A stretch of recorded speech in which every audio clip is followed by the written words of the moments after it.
வணக்கம். இன்னைக்கு நம்ம பார்க்க போறது ரத்த அழுத்தம். இது வெறும் 2 நம்பர் தானேன்னு நினைக்கலாம். ஆமா. ஆனா அதுக்கு பின்னால பெரிய விஷயம் இருக்கு. சரியா சொன்னீங்க.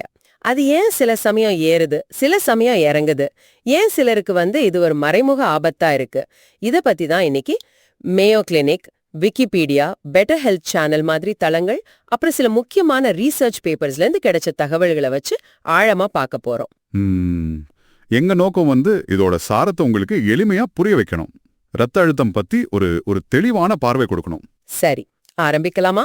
முதல்ல இந்த ரத்த அழுத்தம்னா அது என்னது ஆக்சுவலா? சிம்பிளா சொல்லணும்னா, உங்க இதயம் இருக்கு இல்லையா, அது ரத்தத்தை உடல் முழுக்க பம்ப் பண்ணும்போது ஆமா.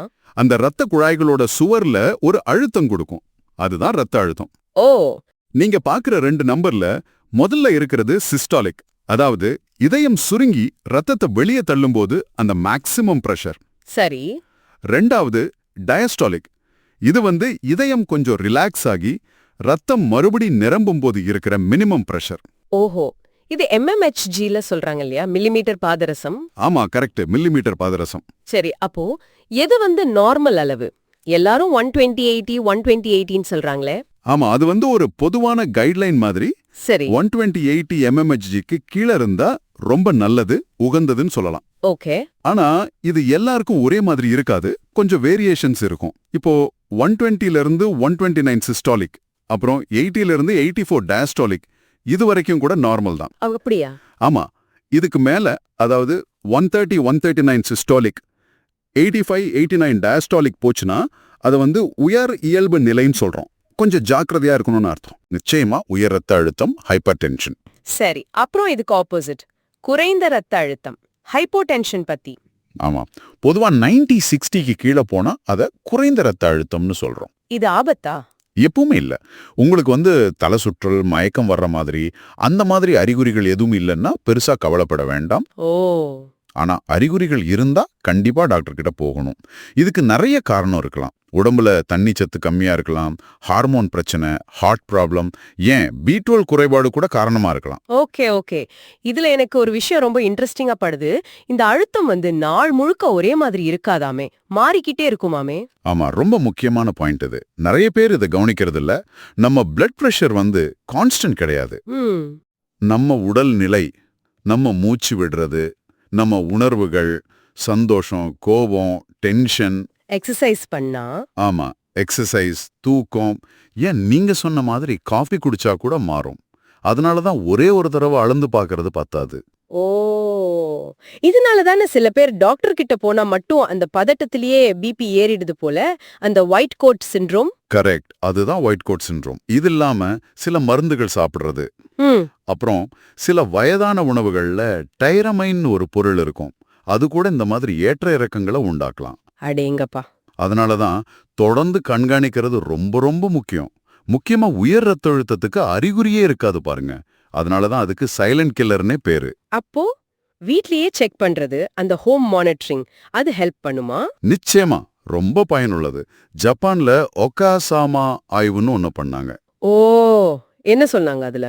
அதுல என்ன கண்டுபிடிச்சாங்கன்னா, வீட்ல நீங்க எடுக்கிற பிபி அளவு குறிப்பா 135 85 இல்ல அதுக்கு மேல இருந்தா, அது ஹாஸ்பிட்டல்ல எடுக்கிற அளவை விட பக்காவாதம் வர்ற ரிஸ்க இன்னும் சரியா கணிக்க உதவுதான். அப்படியா? ஆச்சரியமா இருக்கே. நம்ம டெய்லி லைஃப்ல இருக்கிற பிரஷர் தான் உண்மையான நிலவரத்தை காட்டுது போல. அதேதான். சரி, அப்போ இதுக்கு உல்டாவா இருக்குமா? அதாவது டாக்டர் கிட்ட நார்மலா இருந்து வீட்ல அதிகமா இருக்கிறது. சரியா கேட்டீங்க, அதுவும் இருக்கு. அதுக்கு பேரு மறைக்கப்பட்ட உயர் ரத்த அழுத்தம், மாஸ்க்ட் ஹைப்பர்டென்ஷன். ஓ, மாஸ்க்ட் ஹைப்பர்டென்ஷன். ஆமா, இது அந்த ஒயிட் கோட் சிண்ட்ரோம்க்கு நேர் எதிர். டாக்டர் கிட்ட எல்லாம் நார்மல் மாதிரி தெரியும், ஆனா வீட்ல, ஆபீஸ்ல பிரஷர் அதிகமா இருக்கும். இது கண்டுபிடிக்காம போனா ரொம்ப ஆபத்து. வேற என்ன விஷயங்கள் கவனிக்கணும் இதுல? இன்னும் 2 முக்கியமான விஷயம் இருக்கு. ஒன்னு, ராத்திரியில தூங்கும் போது நம்ம பிபி நார்மலா கொஞ்சம் குறையணும். சரி. அதுக்கு பேரு டிப்பிங். அப்படி குறையாம இருந்தா அதுக்கு நான் டிப்பிங்னு பேரு. அதுவும் இதய நோய்களுக்கான ரிஸ்க் கூட்டுது. ஓஹோ. இன்னொன்னு, பிளட் பிரஷர்ல வர்ற அதிகப்படியான ஏற்ற இறக்கங்கள், வேரியபிலிட்டி. வேரியபிலிட்டி அது எப்படி? அதாவது ஒரு ஆத்துல தண்ணி ஒரே சீரா போகாம திடீர்னு வெள்ளம் மாதிரி வேகமா போனா கரைக்கு ஆபத்து இல்லையா? ஆமா. அதே மாதிரி தான் இந்த பிபில வர்ற பெரிய ஏற்ற இறக்கங்கள் நம்ம இரத்த குழாய்களுக்கு நல்லதில்ல. இது ஹார்ட் டிசீஸ், ஸ்ட்ரோக், மறதி நோயோட கூட சம்பந்தம் இருக்குன்னு ரிசர்ச் சொல்லுது. அடக்கடவுளே, இவ்ளோ இருக்கா இதுல? கேட்கவே கொஞ்சம் பயமா தான் இருக்கு. சரி, அப்போ இத கண்ட்ரோல்ல வைக்க என்னதான் வழி? முக்கியமா நம்ம வாழ்க்கை முறை மாற்றங்கள் தான். அதுதான் ஃபர்ஸ்ட் ஸ்டெப். ம். என்ன மாதிரி மாற்றங்கள்? உடல் எடை அத கரெக்டா மெயின்டைன் பண்றது, ஹெல்த்தியான சாப்பாடு, அந்த டேஷ் டயட் பத்தி சொல்வாங்க இல்லையா? ஆமாமா. உப்பு கம்மியா, கரெக்ட்.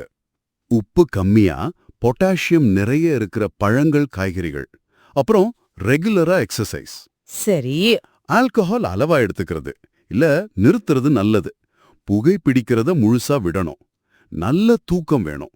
அப்புறம் ஸ்ட்ரெஸ்ஸ மேனேஜ் பண்ண கத்துக்கணும். ம். இதெல்லாம் பண்ணாலே போதுமா? பெருவாரியான நேரங்கள்ல இதுவே நல்ல பலன் கொடுக்கும். இது பத்தலைன்னா டாக்டர் சொல்ற மாதிரி மருந்துகள் எடுத்துக்க வேண்டியிருக்கும்.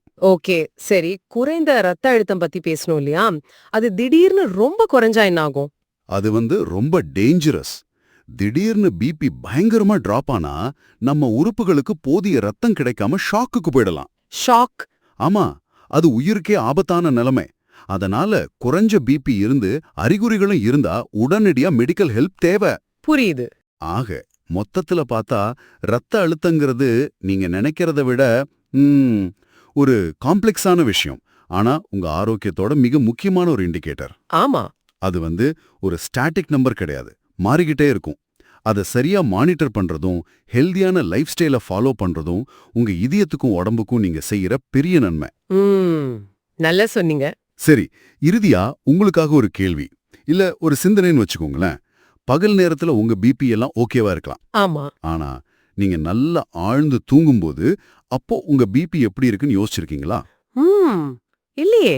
அந்த ராத்திரி நேரத்து அழுத்தம், அதோட போக்கு உங்க ஆரோக்கியத்தை பத்தி வேற என்ன ரகசியங்களை சொல்லணும்னு நினைக்கிறீங்க? இத பத்தி கொஞ்சம் யோசிச்சு பாருங்க.